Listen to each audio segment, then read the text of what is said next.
അൽഹംദുലില്ലാ മാഷാ അല്ലാ. അങ്ങനെ നമ്മൾ ഒരു മട്ടരി കഴുകി പൊടിച്ചുങ്ങാണ്ട് വറുത്തുങ്ങാണ്ട് പുട്ടുണ്ടാക്കുന്ന വീഡിയോ ആയിട്ടാണ് കേട്ടോ ഒന്ന് വന്നത്. ഞാനൊരു 15 കിലോ മട്ടരി വാങ്ങിനി കേട്ടോ. അത് നല്ലോണം വെള്ളത്തിലിട്ടുങ്ങാണ്ട് കഴുകി ഏകദേശം ഞാനൊരു മണിക്കൂർ കുതിരാൻ വെച്ചിനി കേട്ടോ അരി.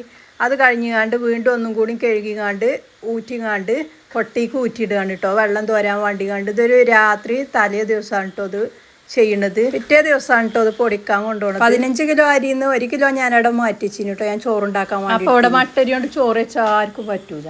എനിക്കടക്കം ഇഷ്ടമല്ല, പിന്നെ ഞാൻ തിന്നു നോക്കും, മക്കളും ആരും തിന്നൂല. അപ്പോൾ പിന്നെ കഴുകിയാണ്ട് പൊടിച്ചാൽ വിചാരിച്ചു. എന്നാലും മട്ടരി ആറ്റിക്കാണ് നല്ലതാണല്ലോ വിചാരിച്ചു കണ്ടാണ് ഈ പണി എടുക്കുന്നത് കേട്ടോ. ഒരു നേരം ഉണ്ടാക്കാറുണ്ട് കണ്ട് അങ്ങനെയാണ്. മറ്റേ ചാക്കരി ആണെങ്കിൽ കുഴപ്പമില്ല, റേഷൻ അരി. ഇത് റേഷൻ അരി തന്നെയാണ് കേട്ടോ. അപ്പം അത് നല്ലോണം കഴുകി പൊടിച്ചുകാണ്ട് നമ്മൾ ഈ വിളർച്ചക്കൂടി നമുക്കത് മില്ലിൽ നിന്ന് തന്നെ പൊടിച്ചുകാണ്ട് വറുത്ത തരും കേട്ടോ. അങ്ങനത്തെ മില്ലുണ്ട്, പക്ഷേ ഞങ്ങളവിടെ വറുക്കൂല. അങ്ങനെ എനിക്കൊരു അബദ്ധം പറ്റിയിരിക്കണ്. എന്നിട്ട് ഞാൻ വീട്ടിൽ കൊടുന്നിട്ട് പിന്നെ ഈ 10-14 കിലോ പൊടി ഞാൻ ഒറ്റയ്ക്ക്